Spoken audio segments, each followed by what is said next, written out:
And we are back for another casual conversation with the classic. I'm here with Dan again with a very, very, very special interview with the one and only Ace Steele. How are you doing today? I'm doing great, guys. How are you? Good, good. I really appreciate you making time this morning to sit with us and have a conversation. You got a lot of big things coming up. You're opening a new school and all of that. But I Yes, know it's indeed. very cliche. But since I'm the wrestling classic, I always start off with this question, and I'm Okay. curious for you because whole different generation and era. Yeah. What were your earliest memories of professional wrestling? I grew up in Chicago born and bred. International Amphitheater was where all like AWA territory, coming out of Minneapolis. So Yeah. my earliest days are watching it on old UHF channels. My dad was a huge wrestling fan. So that's how I got brought into it and watching it. So Bruiser Crusher, like all that stuff from up that way. My mom's favorite wrestler is Vern Gagne. That leads me into the wrestling world. For sure. Your mom's favorite wrestler is Vern Gagne. Vern I always. Gagne and Billy Robinson. Yeah, right. Oh, dope, dope, dope. Okay. I just, every time I see Vern Gagne, well, I'm guessing it might have been a little bit of the younger Vern Gagne because I always just remember the older Vern Gagne. And I'm like, Well, I mean, he always looked older to me because, yeah. he just, yeah. So I don't know. That's just what she told me. She loved technical wrestling. So Isn't that's what that she such bit a on. weird thing though? Because like even me growing up, I'm like all the wrestlers looked a lot older than they really Yeah. were. They would be in Oh, their 30s, but they looked like they were already in their 50s or 60s or something. well, And come on. Look at Arn. That's the big joke, right? When you see yeah, Arn, he really doesn't look much different. Like, he just looked. I remember what I looked like when I was 30 years old. And what he yeah, looked like, I was like, geez, this guy looks like he just looks like he's all man. And he's just 28 yeah, years old bouncing around the world you know, 100%. When as I was it's clueless like all of us are at 28, right? 100%. When I looked at like Ric Flair and Arn Anderson when I was a kid, when they were on WCW, I'm like, I thought they were so old, and Yep. they're now really old. Actually, now, and I'm like, oh, they were young. They're like my age back then. That's crazy. Yeah, I mean, yeah, I'm 51, and when yeah, I turned 47, Regal looked at me and he's like, you're 51," and I said, yeah. "Yeah." He goes, "I thought you were 37." I go, "I'd still be freaking wrestling if I was 37." He's like, "Oh yeah, good point." I was like, "How old do you think I?" It was like, "You're just old as fuck." Oh, sorry, I didn't mean to swear. You're allowed to swear. It's casual. Okay, well, Yeah, I'll say it. yeah. That's actually funny. You do not look 51 at all, by the way. Oh, I would thank you, never have guessed appreciate that. that. Yeah, I would have said maybe late 30s, early 40s, Early around 40s, there. Oh, Yeah, bless you. there you go. Yeah. That's awesome. Yeah, I wanted to ask also, so when did you want to decide you wanted to pursue professional wrestling? I also looked up, like, I don't know if it's so accurate or not, but I Yeah. read that Harley Race was one of your trainers. So when as far as getting into wrestling, when you, as a teenager, and I was I was 160 pounds soaking wet out of high school. So all the weight had to come on. Like, I had to really work hard to put weight on, like all of us do. Mhm. And as time went on, I trained at a place in Chicago called Windy City Wrestling. They were on Sports Channel, so I didn't know what the hell an independent was or outlaw, but Yeah. they had television in the big wrestling boom. So I would watch Bruiser Brody versus Bam Bam, I'm thinking Terry Gordy, or the Battle of Yeah. the Bam Bams. Like, Brody was in. Heyman booked Windy City for a little time up there Oh wow. with the original Midnight Express. Like, so that puts into perspective what I'm watching and thinking these guys are legit. So I go in. That's where I break in, and at some point, I figure out after working for so long, I don't have anybody's stamp of approval on me. Yeah. And my goal was to go to Japan. And it just so happened at the same time. And I had actually met Harley in Missouri just as an off chance. He was at a show that I worked and did some commentary. Hmm. But he opened up a school after I left Missouri. And as we had the Steel Domain rolling, and I'm trying to, I'm looking at how do I get to Japan? How do I do this? His relationship with Pro Wrestling Noah comes about. So I get back into the graces of Harley and go down to meet him and start wrestling for him. And yeah, he became a huge mentor for me. Like, his stamp on my wrestling is what did it for me. And all these years later, Hmm. which is why, I pushed him through the school, which we'll talk about later. Is there anything specifically that Harley Race said to you that you kept with you throughout your years of wrestling? Like one thing you remember that really you're like, oh, like maybe click something in your head and you're like, oh, I get it now, or anything that really stood out to you? It's the patience. It's definitely the patience you have to have with this business. Nothing happens fast. Just keep working hard. I mean, he was there when I got signed to WWE. Like, he knew it. He turned around and Yeah. said, "Congratulations, kid." And I'm like, "Huh?" You did it. And then I'm like, I didn't do anything. And then months later, it happens. And then going to Japan, you're going back, it really was just the patience. As far as work goes in ring, just the styles of things. Like he was really hard nosed at pro wrestling at its purest form. Like he loved grappling as much as he took the great bumps on his own and did some funny stuff where he hit his head on things. Like Terry Funk was a little goofier with it, but they were a lot. That style of those guys back then. He wasn't a big fan of a lot of fanfare. Like as far as like I love to goof off the crowd sometimes. It depends on the crowd, but I'm very animated, or it used to be when I wrestle. Like I couldn't stand it. I had crazy eyes. I'd go nuts and jump around. And his late wife BJ loved me. She loved when I would just get a crowd roaring and stuff like that. And sometimes he just wanted a pure wrestling match between Trevor Murdoch and myself. Stop doing the goofy shit. I'm like, all right, Harley, but yeah, just maintain patience and just work hard.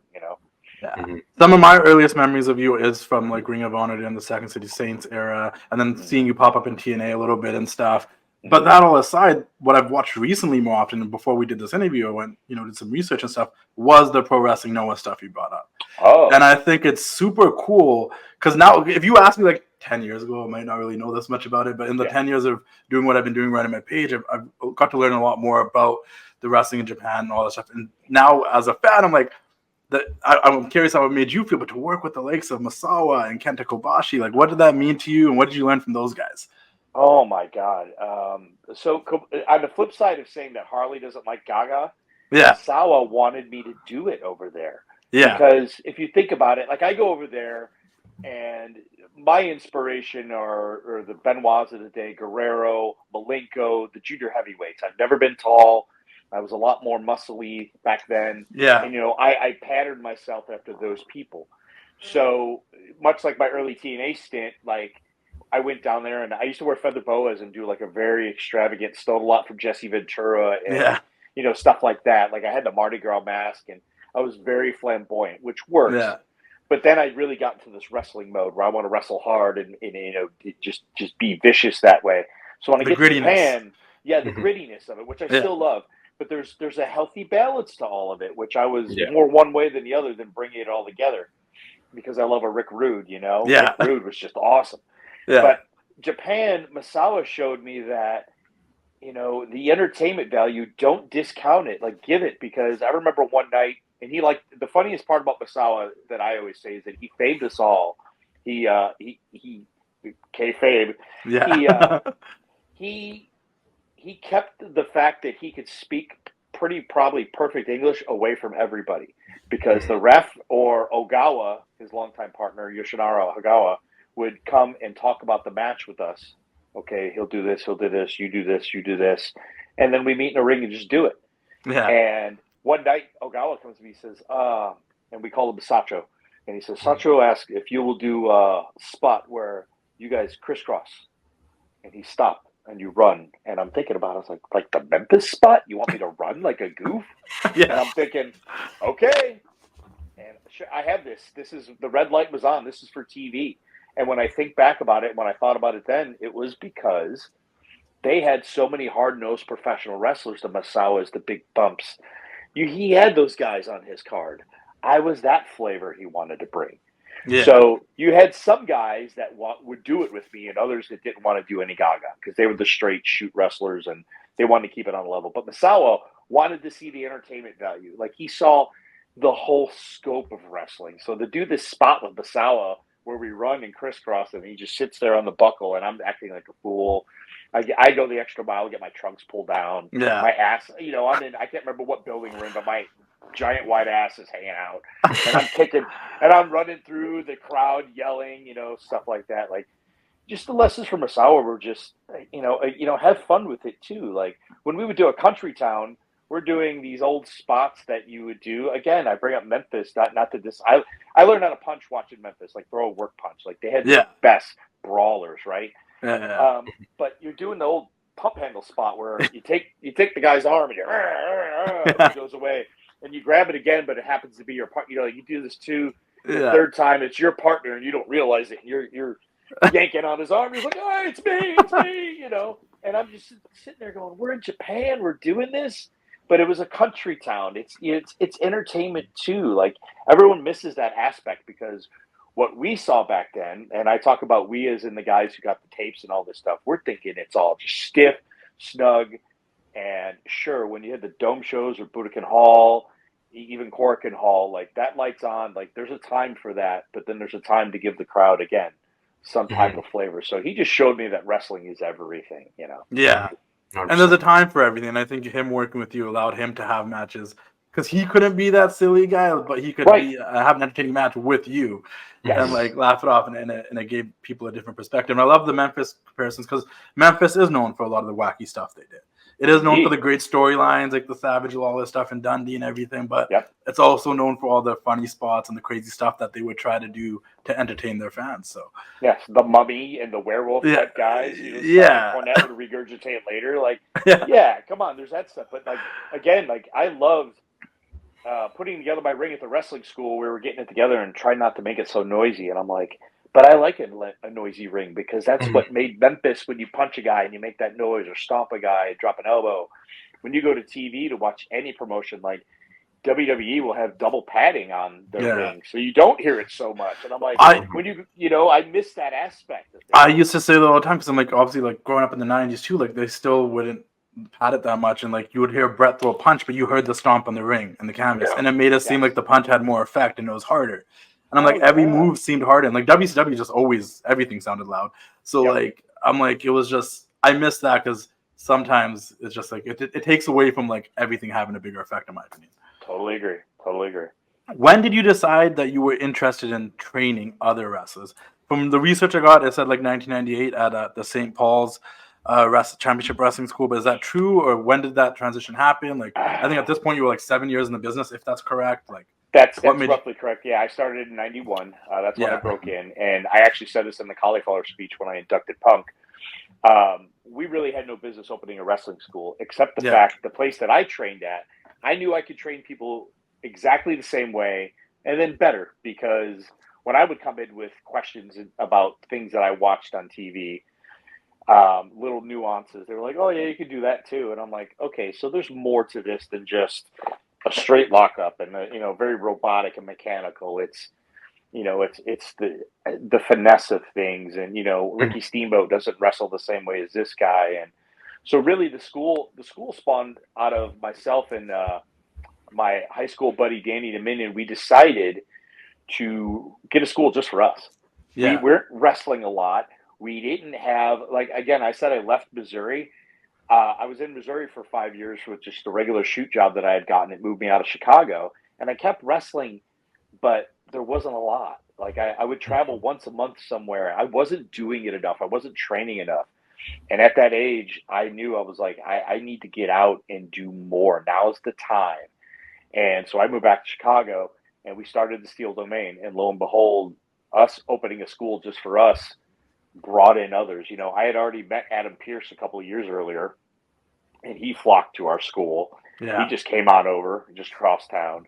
Then Punk, Cabana, many a person from around the Chicago area. There's so many different people that have come or that were around even like towards the end. It didn't last but a few years, but it's got more of a, I don't want to say legendary status because I'm still alive, but some people have said that to me, and I'm like, really? Like, you think, I've had people say, like, I tried to find the Steel Domain. I'm like, it was there and gone so fast, but it was mainly for us. And then it just got to, little did I know how that would spawn the coach in me years later. Like when I ended up at Harley's, when I would go down to Harley's, I would end up helping out coaching here and there with his camps, because he's the first one to do those big camps to have the Japanese come in and WWE come in and representation all over.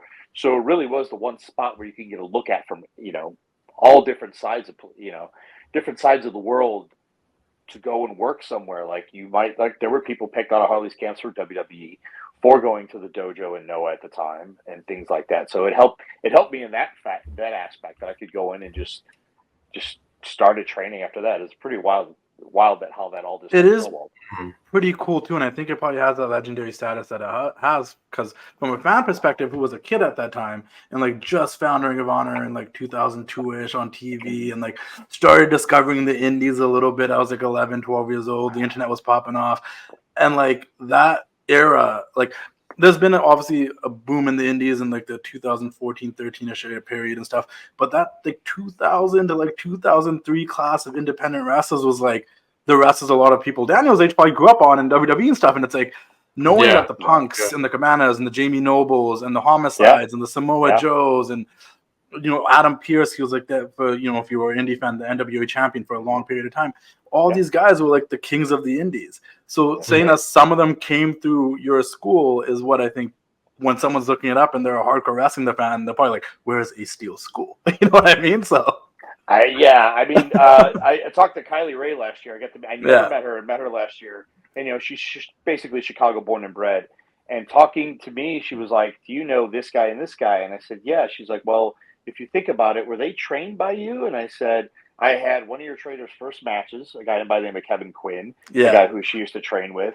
One of her other trainers was trained by a guy I trained. So she's like, it just trickled down from you." And I'm like, I never ever would have put that in perspective. Yeah, she did for me, and that was such a compliment to me because I think she's great. And I mean, but just to have her and their generation, like at freelance wrestling, doing stuff like that's just so cool. I think the best way to put it is like it was that pre-social media independent generation. Because it wasn't like you could do stuff in the indies and it'd be on social media. Like you literally had to find it or look for it.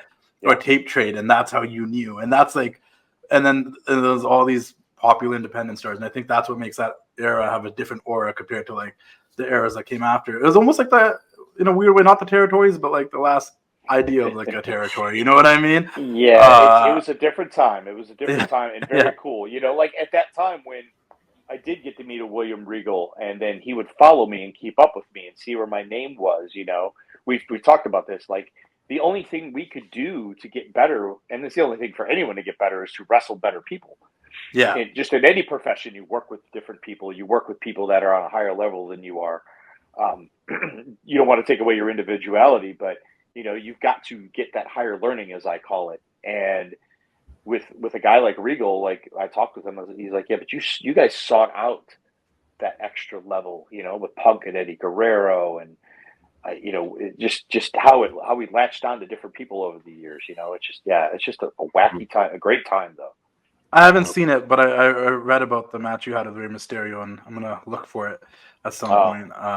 But exactly. You guys latched on to people that were available to you that might have done a little bit more for you guys to learn. And I think that's great advice for anyone that is training, though, right? Like if you have the opportunity to work with someone and pick their brain, like would you say that's the type of advice you'd give people? 100%. I mean, I never looked at Punk and said, "Don't go anywhere." Like he's like, "Hey, I got to go work here." Like the day he left, we were roommates at the time. The day he left to go be the head trainer at the ROH facility in Philly, he was like, "Oh, I thought you'd hate me." I was like, "Dude, rock on!" Yeah, that is so freaking cool that you're gonna go do that and look at there's people that spawn from him. Like, no, it's just such a cool thing. When you started working at the WWE as a trainer in 2019, how did that come about? And was that something you were really looking forward to do? So the long and short over the years, and I know every answer I give, I say that, and it gets a little longer. I realize who you're talking to. Over the years, ever since there's a few different people, they would get into the PC and they would reach out because a lot of times the PC looks around and says, "Who do we got out there as coaches? Who could be a coach here? We need to try them out," because they have a lot of guest coaches all the time. Started with Adam Pearce, started with other people that would ask me. Joey Mercury asked me before Adam Pearce. So it's every couple of years someone asks. And at the time, just wasn't a part of my life. In fact, wrestling wasn't so much a part of my life. But they knew I could probably handle the gig. And it just goes on and on until at some point, I ended up wrestling Regal in 2011 and 2012. If those are the years are correct, I'd have to look at it. It was for Harley. But, I kept in connection with him over the years. And one day Regal calls and he says, "Hey, what do you think about doing this?" And I said, "Oh, I don't know, and just kind of thought about it. and hem and hawed about it for almost a couple of years. And finally, one day I said, life changed for me, and I wanted to get out of the gig that I was doing. Like, it was time to be a refresher for me. And I was my mid-40s. So it wasn't quite the midlife crisis, but it was like, this is something I've always wanted to do. I was drawn to it. Because, mind you, every year I would have a match or I start working in a local promotion. If it's fun for me, I'd do it. But otherwise, I would just turn down bookings. I didn't want to do it. I didn't want to have, because the world of independent wrestling was changing. It was different. I was worried about getting hurt from somebody. You don't have the same caliber all the time, depending where you wrestle. And finally, I just called Regal back and I said, let's do it. Let's hook it up and see if this is a fit. Because that's exactly what he said. He's like, you're not automatically in. Yeah. Let's see if this is a fit for us and you. And by the way, he just gave a suggestion. It's all up to me. So I had to go in and meet everybody and basically do the giant job interview of the guest coaching for a bit. So really, that's how that came about, is my connection with them. So over the years, I was courted by different trainers that were there because they were, who doesn't want to say, hey, I gave the recommendation of this guy and look what you have, So I don't think it's a midlife crisis. I think at every point of someone's life, there comes a point where there's an opportunity to grow, and then you got to do it, because otherwise life gets stagnant and boring, and then what's the point? So, agreed. I just said that because I was like, ooh, I was about 45 when that happened. That'll sound like a midlife crisis. No. You said it wasn't, but I was just thinking, like, it's just one of those situations. I feel like, in life, like, there's chapters, and like sometimes when a chapter ends, like, okay, so what's next? Because there has to be something next. And if an opportunity like that comes to you, then you take it. You give it a shot. Indeed. Yeah. And I can tell you that this chapter has been the most fulfilling. Like, with all the ups and downs over the last few years, it's been the most fulfilling of what I got to do, who I've gotten to work with or see people grow. I mean, it's not spilled milk to say I don't wrestle. I'm not. I mean, again, I could if I felt like getting, and I may still get in the ring at some point if I feel froggy, especially since I have a school. I'm going to get the juices flowing again. But having someone take some nuggets that I give them and go out on television and use some of them, and or take something and it's a small tweak, whatever it is, and it works for them, and they come back and say, Coach, holy shit, this worked for me, or the light bulb turned on. Oh, that's amazing. That's amazing to hear. Like, I had a lot of that in NXT. Grayson Waller graciously gave me a lot of props on an interview not long ago.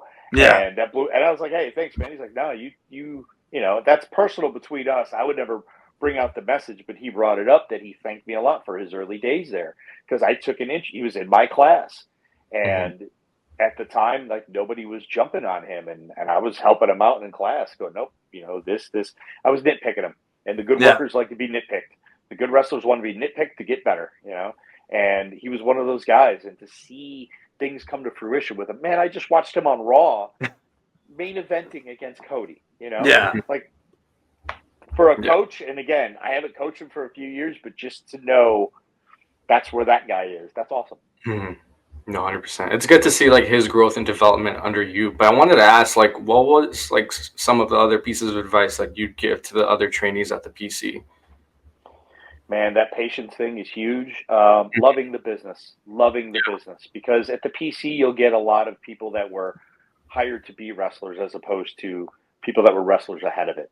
Yeah. The wrestlers ahead of it, remember that you have an advantage no matter what. Like, if you're on the Level Up show, or back when it was 205 Live, some of the wrestlers just blew it off. They're like, I'm on 205 Live. And I go, you're on Hulu, you're on all these other things. Yeah. Besides all that, we used to, this just goes back to how old we are. We used to, like, fight to get our VHS tapes of our matches, or you know what I mean? They're on YouTube the minute you fucking burp. Oh, God, I gotta watch that. You can. It's okay. Don't worry. I know, but it's the Bischoff came on here and just started swearing without even knowing if he was allowed to. I just said we rolled with it. Yeah. But the thing about once they house 205 Live at the Performance Center, you still have Hunter and Shawn Michaels sitting in the corner. Matt Bloom's over there. Regal's around. All the same people that help put together NXT when it goes live at 7 o'clock are watching that show. Yeah. So remember, you have eyes on you all the time. It's not the old days of, hoping someone catches you from developmental. You're there and you have eyes on you. Like, it's such a different system from when I was in developmental, where no one knew we were. I saw Ricky Steamboat one day, and he said, "Hey, you still down in Missouri with Harley?" I said, "I'm in OVW, Ricky," and he's like, "Oh." And Ricky worked for the company at the time. Yeah. I felt like such a schlep. I was like, "Oh, Yeah. okay." But yeah, just the patience and knowing what the opportunity you have. Don't take it for granted. Work. I mean, there's open rings on. There's open ring like probably every day, but at least the way I remember it. You know, schedules change all the time, but when there's an open ring, jump on it, get in there, find someone, work around with somebody, just work with everybody, you know, but love this business. If you don't love it, and it may not love you back. I mean, that's rule number one in wrestling. It owes you nothing. Wrestling owes you nothing because we all love it, and it may not pay us off like all the time, but we love it so much that we'll let it break our hearts over and over again. But you have to love it to go through all that heartbreak. That's so true. I was gonna say though, even to your point though, like we're also in the age of social media. You could have a banger on a 205 Live or a Level Up, and if it gets enough buzz, people will be sharing it and talking about it anyways. Oh yeah. So why not give it 100% every chance you get an opportunity to even be on a televised show? So I agree with you, especially in this day and age. Yeah. For sure. Also wanted to ask real quick, like, why do you think the PC works, and like, why do you think they have such a good track record in creating stars? It is a junior college for professional wrestling. You have so many classes to take, and the coaches, you know, you have the top-notch coaches there of the world. Norman Smiley, Robbie Brookside to help you out, Fit Finley, Terry Taylor in the finishing class. Let me just start with Terry Taylor saying, how many people are left in this world that did 60 minutes with Ric Flair that are still around? Yeah. Show me someone that could still talk about it and tell you what went into that match. Terry, you know, Terry was Triple H's like mentor at one point, you know, Shawn Michaels' mentor at one point. Like he's mentored so many different people. I think they streamline it in a lot. It's really streamlined. You're making a television star. You're looking to, you know, and the athletes will pick up. They'll pick up with what they can, but it's a very tough system. Like I said, you have to love it. If you don't love it, you're not going to grasp the wrestling concept at all.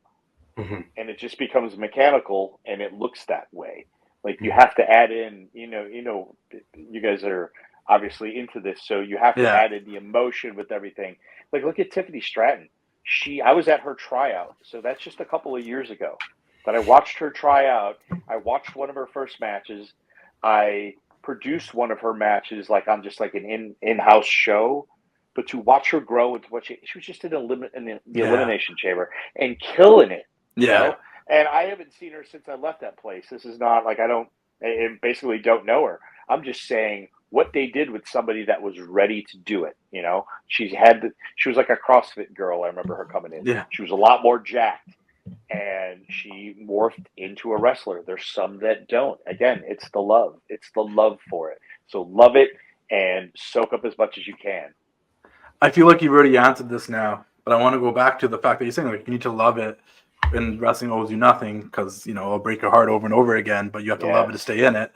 But to that point, you said we both know, everyone knows that a lot of the people that come into the PC these days do come with an athletic background, might not have grown up the biggest wrestling fans. They have the physical down. They're athletic, they're physical.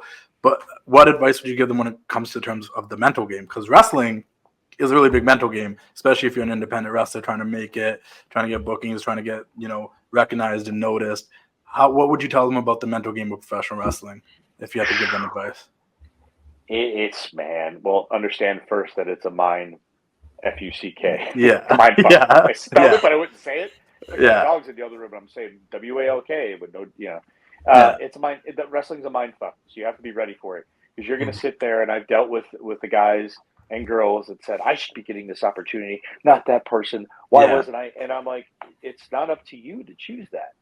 Take that and let that fuel the rest, or you know, let that fuel the rest of your career of what's going on with you to change your. You know, again. I tell every wrestler on the outside, change everything about yourself. At least you should not be the same person this year to this year to this year. Yeah. Look, gimmick, whatever. If it's not hitting, it's not hitting. You know, change it. But those people, they just need to And they need to think outside the box completely. They need to think outside the box completely. No, Because 100%. I'm a great gymnast. Yeah. But wait, there's 5 other gymnast girls. Well, now what do I do? What are you? Who are you? What makes you? I mean, and that is the biggest speech that they'll always say. Stone Cold became, and I love stunning Steve Austin to death. I love Yeah. his matches with Ricky Steamboat. Those are my matches. You know what I mean? But That's when he was a mechanic. Yeah. right. But when he became Stone Cold Stone Steve Cold. Austin, that's Yeah. more the real dude. So where's that real person inside you? 100%. Not playing a character, but finding who you are, and like they say, it's cliche at this point, an exaggerated version of yourself. Exactly. But it's so true. But it's such a mental game because like there's such a level of competitiveness. There's only so many top spots. It's like you never. And we're seeing it right now, even with a Punk, where you think you're somewhere, but then you get hurt, and like now you have to change course. Like wrestling's a really big mental game, and it's just like what advice you give to people to be mentally strong here, because anything can happen. It's really like there's a lot that's out of your control, even though you can control so much of it. Again, like you said, there's so much out of your control, and all you can do is control your mindset, your well-being. Don't go off the rails. Like I've seen people come in and because they're not getting used, get way out of shape, and then when they leave WWE, all of a sudden they snap into shape, and you're like, where was that person? Yeah, like it can really mess with you because you're not used. And I understand the mindset. I'm a wrestler at heart, so. But when you're a coach, you sit there and you look at them like, why are you letting this happen to yourself? Like you have a trainer over here that's pushing. You have gym every day. I think they might have a nutritionist at this point. If not, I'm hiring one. Yeah. My body is everything. It's your vehicle. It's this. It's everything. This is an aesthetic business. So, yeah, I don't know. It's just wild. I want to talk about now, and I want to talk about the school, but I have one last WWE question before we move on to what's going on the independents in your school. But you did that segment with Eugene and Eric Bischoff way back when. Yeah. Where you got your head shaved. It was during that period where I think Bischoff and Eugene were going to have their match where loser gets their head shaved at Taboo Tuesday or whatnot. Do you have any stories from that time? How was that experience? What was that like? Yeah. I was living down in Missouri, like right next. I had bought Harley's gym from him. Like his school was next door to my gym, so that's how far we go back and how our relationship goes. So the funny part about this is Harley books us out to go do WWE, and I think it was Kansas City, and so it's up at Kemper Arena, and we get up there, and everybody I'm with is basically a bald guy. And I had the long, it wasn't blonde, quite that blonde at this point, but it was pretty long. And so I had the hair. And I had been going to Japan at this point already. So I've already gone to Japan. I'm just making a booking and making some money. They picked me for the spot because I have hair. And then offer me $500 for a haircut. Yeah. Would you cut your hair for $500? Now, I'm making $250 anyway. And I'm like, $500 is not bad. But also, I'm like, I really don't want to cut my hair, but I don't want to let Harley down because I was booked by him. So that's what I'm thinking. And even Regal at that point, because I had already known Regal. He's like, hey, so you're going to cut your hair. And I was like, I got it. What am I going to do? Yeah. So I go ahead. We get set for this whole thing. The two other guys that were dressed like as a butler and a maid, I don't remember exactly what they were dressed as. I was just a guy, like to get his head shaved. But they picked us out of the crowd. The other two were not plants. I was the only plant. Yeah. They believed it all. So I know I'm going to get my hair cut. They hand me a ticket and they said, before the show, go out and sit down so it doesn't look like you're not a fan. I said, okay. So I walk out, and I'm not wrestling this night at all. Obviously, this is my only gig. I walk out and I go, oh shit, my hair's going bye-bye. So I turn around, I grab a couple of beers, and I go sit down at my seat. I just chug a couple of beers. Like, let's have some fun and watch wrestling. The time comes, they get me in the ring. We'd already walked through the segment. Like Bischoff's like, I understand you have experience. So like, yeah.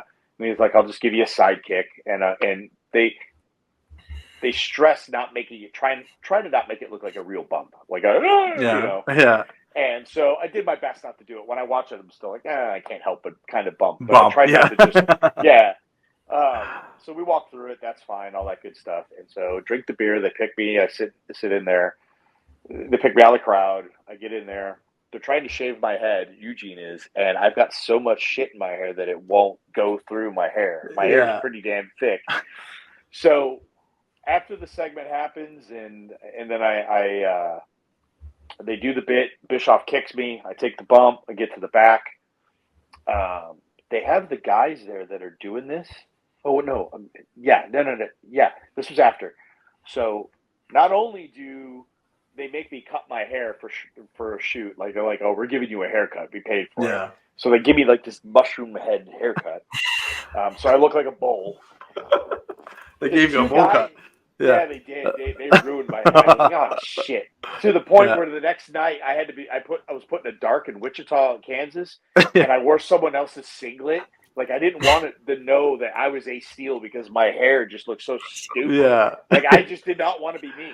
But the two guys that were picked out of the crowd with me, Eugene and Regal walked up and they were thanking them and talking to them, and Eugene was doing his bit. Yeah. Those guys looked at each other and they said, oh, he's really like that. Wow. Like they bought it hook, line, and sinker. That's so funny. People still believe this shit. Like, they really do. They really do. They did. Like Eugene was playing it up and they were like, yeah. There was that other segment too, the Trump and Rosie O'Donnell one. Oh yeah. That's a yeah, I haven't seen that in a minute, but when I actually didn't realize it was you until I was doing research, I'm like, no way. But interesting times in the company. That's what got me hired, for being such a technical wrestler and trying to be this guy and as good as I could be at this point, and then I get hired for being a goofball. So just shows the goofball thing's working for you everywhere. Japan, WWE. Yep. You got to be okay with making a little bit of a fool of yourself and having fun with it. You have to. Yeah. 100%. I wanted to ask. So now you're back in TNA. How do you like your role as a producer? Oh, I love producing. I love. Again, I'll bring up William Regal one more time. Hired at the PC as a coach. Never produced TV a day in my life. That's something they had the coaches doing, but some coaches, like Steve Carino's, Steve Carino, Terry Taylor, like everyone, a lot of people do it. And they produce NXT. And Regal told me, he said, you're going to want to learn this. Get this tool in your toolbox. And same thing happened to Adam Pearce. Adam Pearce was hired as a coach. He was in the infancy of NXT, the way it was run at Full Sail, and he was plucked to be a producer. So it is it's not an easy way up, but it's a training ground if you can pick it up. So I took heed to what they said. They both said, get that tool in your toolbox. So I started trying to learn and do 205 Live and do some NXT when I got the opportunity. Whatever they would give me, I was ready for it. I'd always raise my hand and say, can I come to the production meeting? Just trying to be helpful and again, trying to be present for everything and trying to learn everything, which helped me out so much because when I was done there and I moved on, I produced here, produced there. So now being back in TNA, again, I love producing, and I'm with a different area of wrestlers. Like I produced the Rascals the other night. I produced ABC and GYV. If you didn't see that on pay-per-view, holy shit, was that a great match. That just blew me away. Like getting the energy, like the way they pull the energy out of those people. Like it wasn't just because of moves. It was because of the emotion that they were putting in that match that they brought that crowd up. So I love doing it, man. I love working with love working with different people. And there's a big emphasis on like wrestling in TNA from what I've seen in the past few years. And guys like Chris Bay and Ace Austin and Trey Miguel and everyone, they're just like, they're going out there and they're trying to like put on the best show possible. Even, we got Ollie there now, which is cool. So if you haven't been checking out TNA, guys, make sure you guys check out TNA. It feels fresh. It feels new. It's back. I would be, I think I'd be remiss if I didn't ask though, is there anybody on the independents right now that you think people should be checking out or you think, I don't know. Is he really an independent? Joe Alonzo? I mean, he still works AAW. Like, I dig his work, man. He actually, an early seminar I did a couple years ago, and I brand them workshops because we work when you come into I don't sit around and talk when I do the workshops. I make you get in the ring and work. But Alonzo came to one of mine quite a few years ago. It's probably 5-6 years ago now. And his growth, listening to his promos, like, what a character, Independent wise, you see some girls out there. Heather Reckless, I've seen her around quite a bit. I've wrestled a little bit on the indies, mainly just people I know, like Kansas City. I have worked for a promotion out there called Central States, and so I've seen some different people there. Um, just Matt Fitchett he works for AAW in Chicago. He's a St. Louis homegrown. Well, yeah, he's down that area. Fitchett, I came out and wrestled him a couple of years ago because it was him, because I believe in that guy. You know, I wanted to bring something out of him. He's a good one. Mike Bailey's not an independent, but holy shit! Like the man, I'm good. I'm brand new to him. You know, sorry I don't have a real total grasp of the independent people, but yeah, he's awesome. Like a lot of people have worked different places. Like I don't know, I guess GCW is still an independent, so you see people here, there, and everywhere. But yeah, I've got to get more. Like I used to be more in tune. As I see people send me footage of what they've been doing. Like I'll have some people that take my workshops. Like I'll just open it up to them. Like send me an Instagram of your match. I'll do my best to get to it when I get a second to watch and analyze, and I'll give you my feedback. You know, so there's plenty. I'm sure a lot of them are really appreciative of that too, to get that feedback. And and Joe Alonso's always had a mouth on him. He's always been able to talk, to see his growth as a wrestler has been great, and the stuff he's being able to achieve now, it's dope to see. But yeah, I've known him for years, and man can sure talk. You said who was the last person you said there? Oh, Mike Bailey. I just watched Speedball and Ali they just had a match a few days ago on the Independence, and it was a banger. So if you guys haven't checked that out, Speedball's always been super cool. He's come wrestled here in Vancouver a bunch of times, so I got to see him live a bunch of times as well.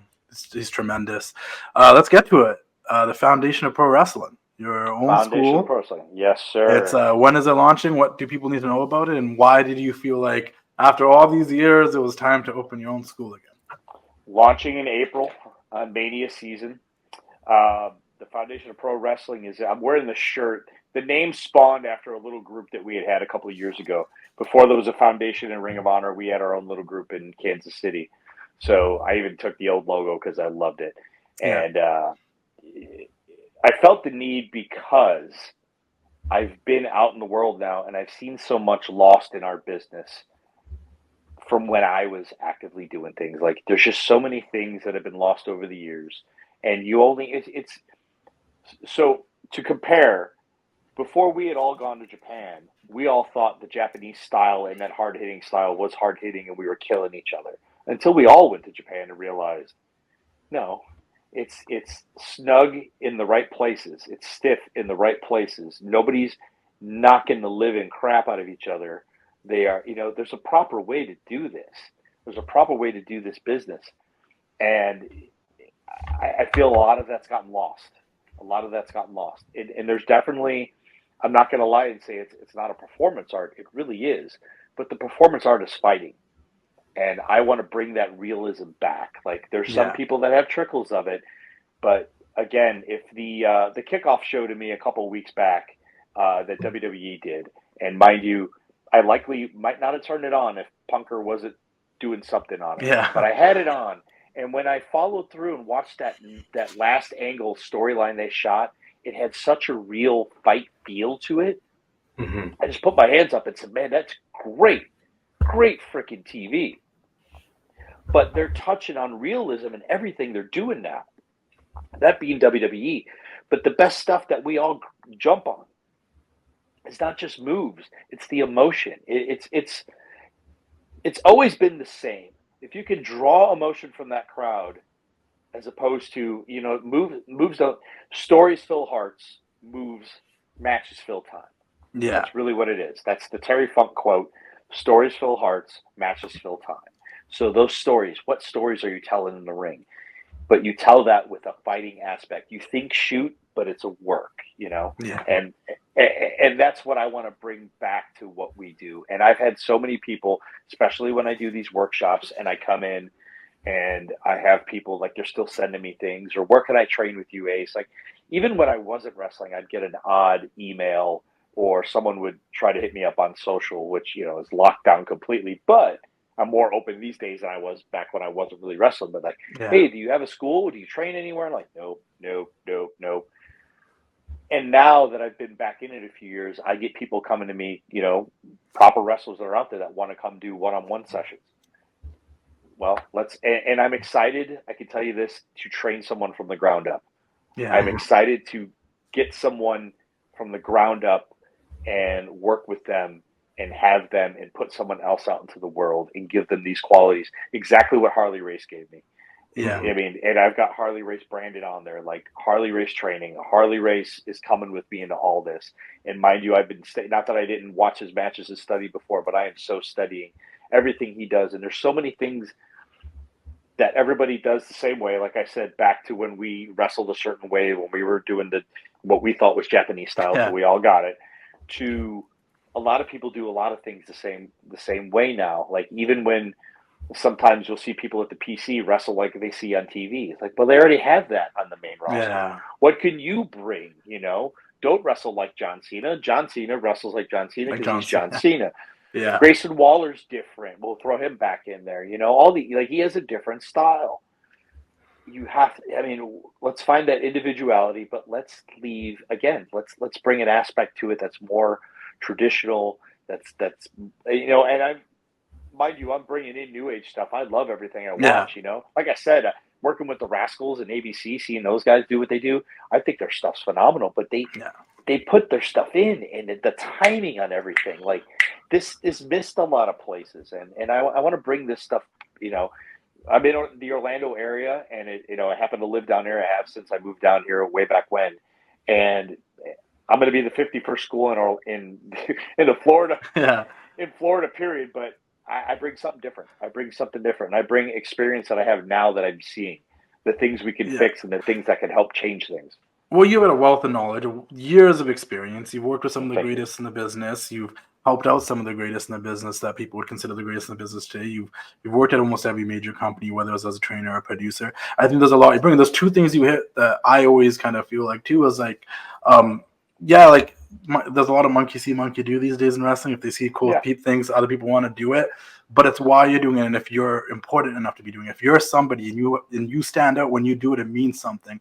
And then to the other aspect, going back to that kickoff, I'm a big believer, and I've been saying this for months, years, not even months. That's an understatement. Years about, hey guys, like it's great to have great matches, but trust me, you'll love the match a lot more if you invest in the characters and the story. If you're so invested in the story, that match has a longer shelf life than a great match that happens on TV one week, because we get so much great wrestling now. We're spoiled with great wrestling. It's all over social media. There's like 6 different shows on TV a week, maybe more. I could be wrong, but we get so much good wrestling. It's like when you're trying to if you have a really good match 2 weeks ago, I probably can't tell you what that match was. But if I was invested in the story and the character, what was happening, because at the end of the day, wrestling is, for me, what I was growing up was a form of escapism. So even at that press conference, I know what wrestling is now, as I'm 32 years old and I've loved it and I've done all this stuff. But at the end of the day, for that moment that Rock, Roman, Seth, and Cody were doing their thing, that whole suspend your disbelief thing was happening. I was in it. Like, this is happening. Everything else might not be what it is, but this is real. I feel it, even though I know. That's what's missing, right? Right. It wasn't snarky, shooty, like, ha, I looked at your girlfriend or however that goes, or stole your woman. No, it just gave some type of realism to it. And you said it all. I say this every time I sit down for a powwow. We can suspend disbelief. Use whatever analogy you want to use. I don't watch a John Wick movie to figure out how they did things. I want to see him kick someone's ass. I want to see the stories. Stories are paramount to me. I don't care what your story is. A 5-year-old kid should be able to follow along what you're doing in the ring. And if your work is tight, the teenager or the adult behind you watching the match, they're going to follow that story. And they're gonna love the match because of everything else you put into it, 100%. I'm like, some of my greatest matches growing up was because I was invested in the characters and stories that I remember the match. I'm like, and that's why those matches stand. That's why Bret Hart versus Austin at WrestleMania 13 will always stand out to me, because the overall story of the situation. I was a little bit younger, but I've gone back and watched it a bunch of times, and Warrior's not credited to be the greatest wrestler, rightfully so, but Warrior and Savage at WrestleMania 7, the whole thing, I'll always remember that match till the end of time, because the stories and the characters involved. And I think that's sometimes missing today. If that's what's happening at the foundation, I think, it's good to learn about all that, because I'm a big story guy. I think as an adult, the only way if someone asks me like, "Oh, you still watch wrestling? Why do you still like?" I'm here for the stories. It's the same reason why you still watch every Marvel movie that comes out. Yeah, you're not sitting there going like, "So how did Iron Man become Iron Man and why did they cast this?" But no, you just enjoy the story while it's on the screen, because for that 2 to 3 hours that you go to the movie theater and you're watching this movie, you want to believe that Spider-Man and Iron Man exist and this could happen somewhere. Like, dude, 100%. I had on is it Endgame? Is it Yeah. What was the last one? Endgame was Yeah. So it was on the other day, and I was probably watching about the last hour of it, and my wife came home and sat down, and she looked up and goes, "No!" Because Iron Man was about to die. Tony Stark was about to die. And she was like, "Don't do this to me." I'm like, "But I've been here. I've been invested. I got to see it one more time." And it legit nearly kind of brought tears. We know how fictitious this is, but still, like you said, like it pulled me in. It pulls you in. And yeah, that's what I want to work on. That's what I want to train people to do. Like that's the coaching. Like I had great conversations about wrestling with GYV last weekend at TNA. And it's just like we were just all amped. And they're like, "Wait, you have a ring?" Like they're just dying to come down, like a lot of people are just excited that I put one up. So yeah, hopefully if we build it, they will come. I think they will. Like they said, people are still looking for your old school, and now you got a school, so I think they will come. 100%. I'd love to honestly sit under the learning tree and like learn by you and like potentially go to your school. But I wanted to ask, like, I would be remiss if I didn't ask this. But I've been training to become a professional wrestler. I've had 4 to 5 matches so far, and I've been training since the summer of 2022. If you could give me one piece of advice, what would that be? Slow down. I haven't seen you work, but slow down. Sounds good. Yeah, I forget who said it, but there's always that thing of like, if you think you're going too fast, or go slower. Yeah. I worked a guy named Bull Payne a million years ago in IWA Mid-South, and Bull Payne was one of the original Texas Hangmen. He worked, he was down in Memphis. Like he's old school. Yeah. And I thought I worked slow, and he worked again. That's exactly that. Because whenever I'd run into him, he goes, "Remember that match we had?" I was like, "Yeah, that was the shits." And he's like, "Oh, it was fine," but I kept moving too fast, and he's just like, yeah. When you think, and again, this is like when I teach strikes or all this stuff, you have to line your strikes up, please. Line your strikes up. That's your other piece of advice. Line your strikes up.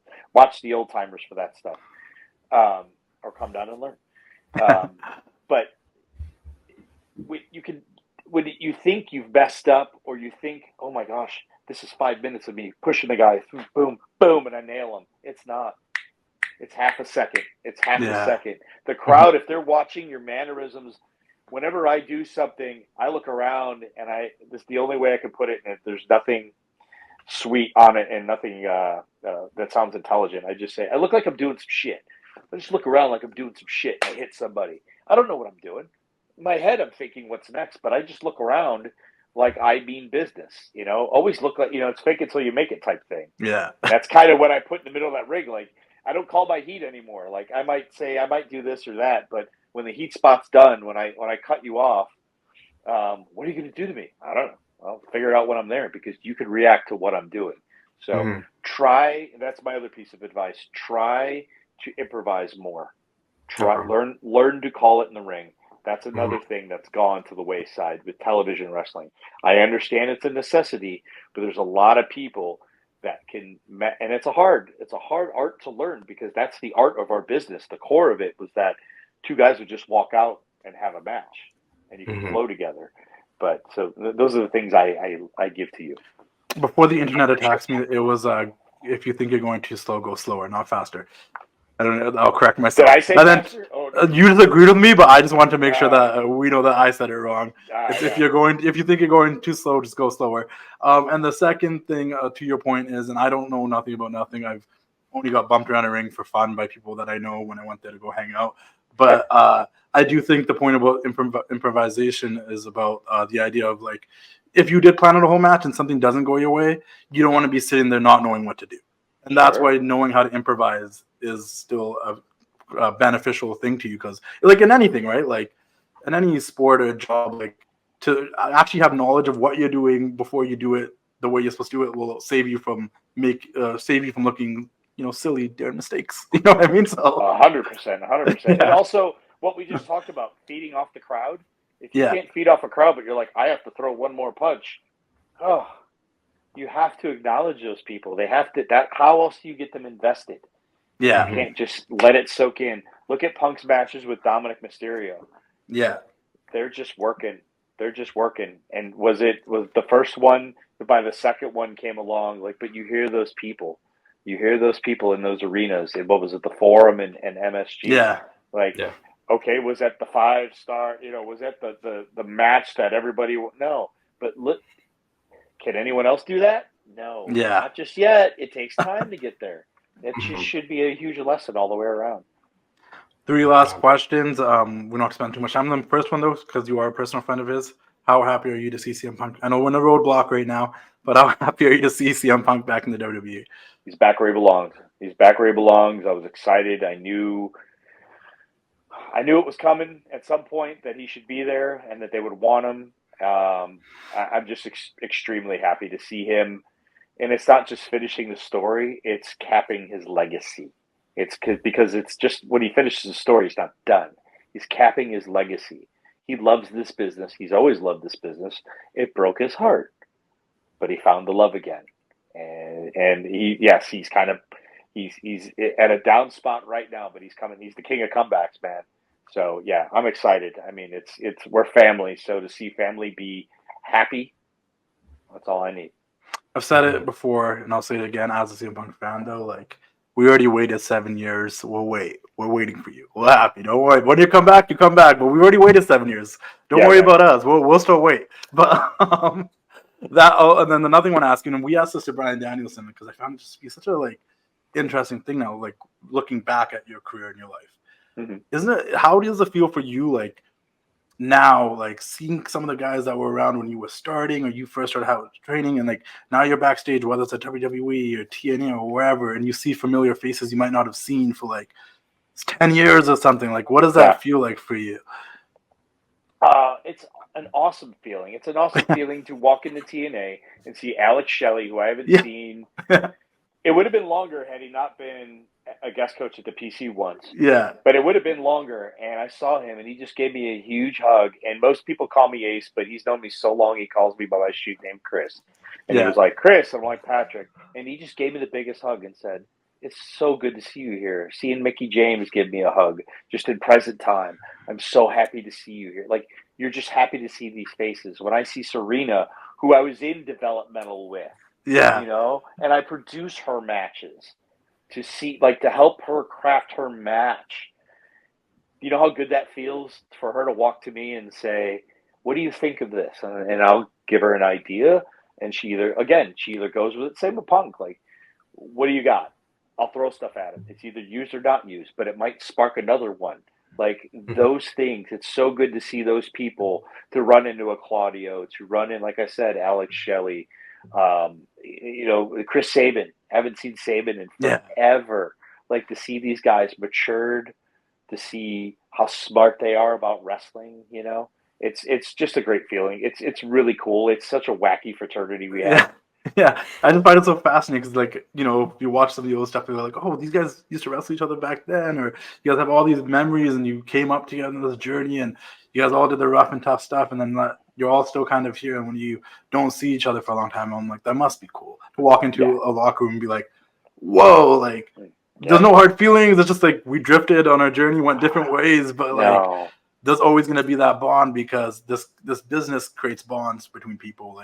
Whether you talk every day or you don't talk every day, or if you drift for a minute, when you see each other, it's and especially I feel and for anyone younger, in your 20s, I'll say you'll get it eventually. You get older, you start realizing everybody on your journey and everyone that came on your path, they made an impact on you. You don't forget that, and you start appreciating it more the older you get. And you're like, no, that was a good person at this point. I used to ride with this person, or this person had my back at this time. And you remember those things, and I just always think it's super cool.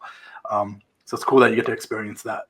Last but not least, my last question that I like to ask people, and I'm sure it's going to be a positive one for you, but do you feel like you've made your younger self proud, the kid that wanted to get into professional wrestling and be a part of this world? 100%. I just wanted to get into wrestling. That was goal number one, right? and then everything afterwards is icing on the cake. Yeah. You know, I mean, there's some people that get in and say, I want to do this, this, this. For me as a kid, I just want, you know, if you ask any of the people I went to high school with, they just all, like, there are people that laughed at me, and there are other people that are like, you were always into this. You actually made it happen. You've been on television, like all these things, like and that's the superficial part.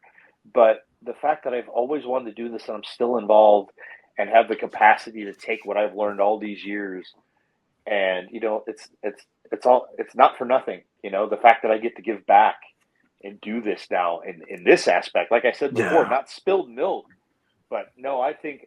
Well, I've totally flipped the script on what the younger kid thought. You know, the fact that I would become a coach teaching this when I wanted to learn so much. You know, I went to such extremes to learn back then, and to be able to coach and do all I get to do, and to over the years wrestle people that I watched and idolized growing up. Like there's I sat there one day trying to think of all the people that I've worked, and I still miss some. You know, but it's such. It's a blessed life I've gotten to have in this career, and it's just made that younger kid. So I'm sure it's blown his mind because he didn't know what the hell was going to happen. Yeah, and I think you're still part of it. You got one life, and you made a whole life out of being a part of this wacky world of professional wrestling. So yes, sir. It's sir. Super cool. Thank you so much for your time. We really appreciate it, guys. Make sure you keep your eyes out for the Foundation of Pro Wrestling. If you are an independent wrestler that follows me and listens to these shows, if you are someone that wants to, you know, pick as many brains as you can, and you know, I always say, like, try to learn from as many people as you can, not just one person, and go check out the Foundation of Professional Wrestling. I think there's a lot you can learn there as well, guys. Opening in April out in Orlando, Florida. Once again, thank you so much for your time. I really appreciate it. This was super cool to do, and hopefully we can catch up down the road. Thank you. Thanks, guys. Thanks. It's time to say goodnight. We sincerely appreciate your patronage and hope we've succeeded in bringing you an enjoyable evening of entertainment. Please drive home carefully and come back again soon. Good night.